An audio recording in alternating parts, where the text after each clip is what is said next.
मैं स्वागत करना चाहता हूं इस विशेष प्रेस वार्ता के लिए। और जैसे कि आप देख सकते हैं, इस स्पेशल प्रेस कॉन्फ्रेंस में हमारे साथ हमारे वरिष्ठ राष्ट्रीय प्रवक्ता, भारतीय जनता पार्टी के राज्यसभा सांसद श्री सुधांशु त्रिवेदी जी हैं। हमारे साथ हमारी वरिष्ठ राष्ट्रीय प्रवक्ता शाजिया इल्मी जी, जो केवल भारतीय जनता पार्टी की राष्ट्रीय प्रवक्ता के नाते नहीं, बल्कि आज जो फाउंडर, मेंबर और सदस्या रही हैं इंडिया अगेंस्ट करप्शन और आम आदमी पार्टी के इस पूरे अभियान और पार्टी की, उस हैसियत से भी आज, जैसे मैं कह सकता हूँ, एक भुक्तभोगी की हैसियत से आज अपने अनुभवों को साझा करेंगी। और आपका छोटा भाई शहजाद पूनावाला भी आपके बीच में है। मैं आग्रह करूंगा कि सुधांशु जी आप प्रारंभ करें। मित्रों, आप सब ने देखा कि कल ही भ्रष्टाचार के गंभीर आरोपों में घिरे हुए स्वघोषित कट्टर ईमानदार दिल्ली के मुख्यमंत्री श्री अरविंद केजरीवाल जी के समर्थन में भ्रष्टाचार के पुराने आरोपियों और पुराने गुनाहों में आबद्ध रहे तमाम राजनीतिक दलों ने उनका समर्थन किया था। और इसके लिए भावनात्मक आधारों का भी उपयोग करने का प्रयास किया गया। परंतु आज न्यायालय ने जो निर्णय सुनाया है वो तथ्यात्मक आधार पर है। तथ्यात्मक आधार पर दिल्ली के मुख्यमंत्री श्री अरविंद केजरीवाल जी को 15 दिन की न्यायिक हिरासत में भेजा गया है।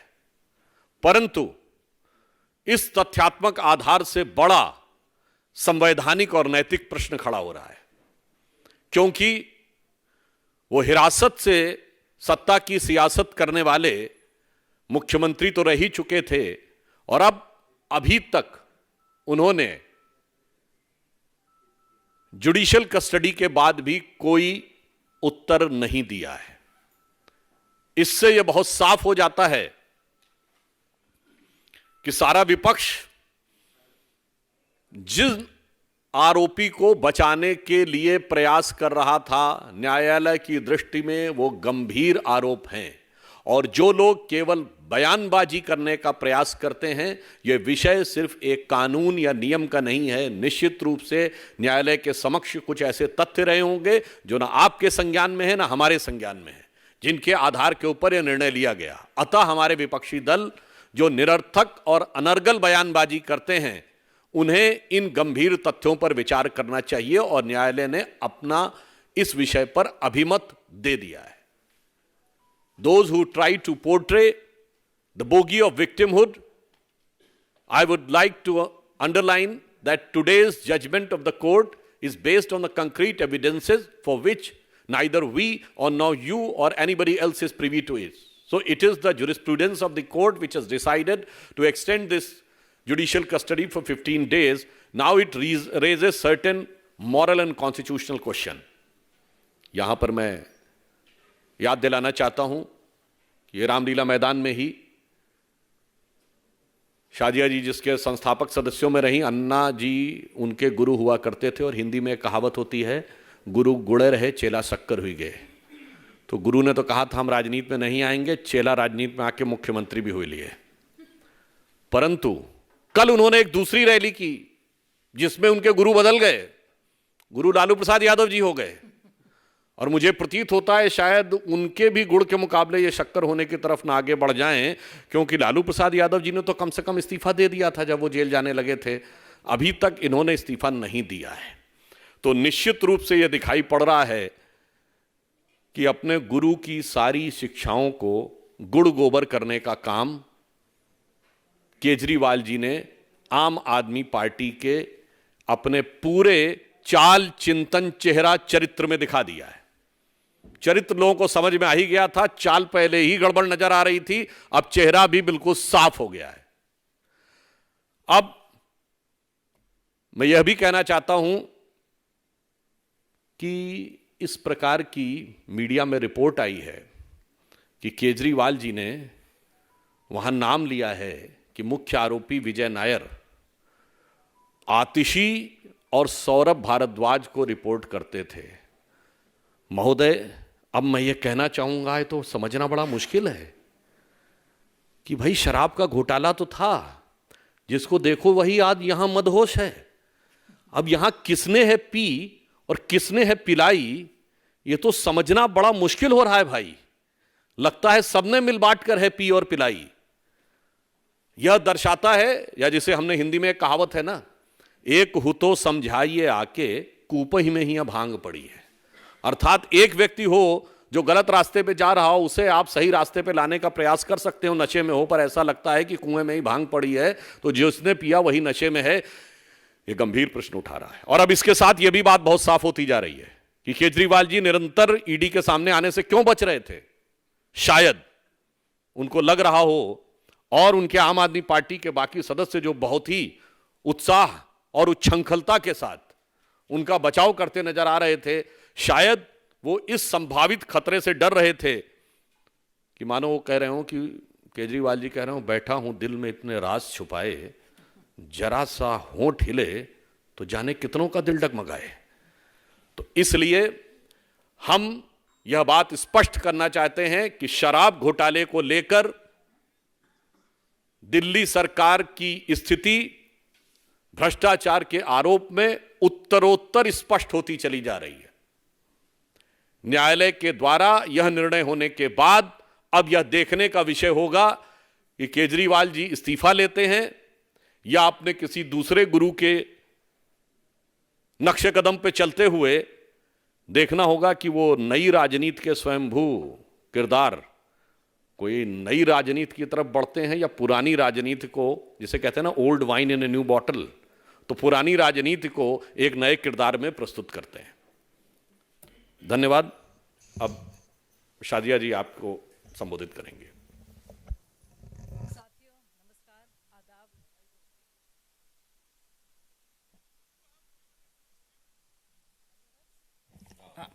आवाज आ रही है? नमस्कार, आदाब। जैसे कि शेर है, इतनी खुदगर्जी बेसबब नहीं केजरीवाल, कुछ तो है जिसकी पर्दादारी है। तो क्या पर्दादारी है भाई साहब, बताइए तो। क्यों बार बार कोर्ट्स भी और ईडी भी कह रहे हैं कि कुछ छुपाया जा रहा है और सहयोग नहीं मिल पा रहा है केजरीवाल जी से। साथियों, 16 अगस्त का दिन 2011, आप सब लोग, आप में से कई लोग वहाँ मौजूद थे, और केजरीवाल जी 13 दिन 320 घंटे उन्होंने बाकायदा अनशन किया। उनकी जान पर आ गई इस दिन के लिए, सोचने वाली बात है। हम लोग सब इकट्ठा होते थे, केजरीवाल जी लहराते थे वो फर्रे सबूतों के और कहते थे निकलो बाहर मकानों से, जंग लड़ो बेईमानों से। पहले लड़े थे गोरों से, अब लड़ेंगे चोरों से। और वही चोर आपने देखे जिनको कहते थे वो चोर, जिनके खिलाफ सबूत लेकर वो पर्चे लहराते थे, चार्जशीट लेके घूमते थे, वो सारे के सारे चोर जिनको केजरीवाल जी चोर कहते थे और हम सब उनके साथ थे, वही सारे चोर उनके बचाव में कल उतरे। बहुत ही अफसोस हुआ देखकर।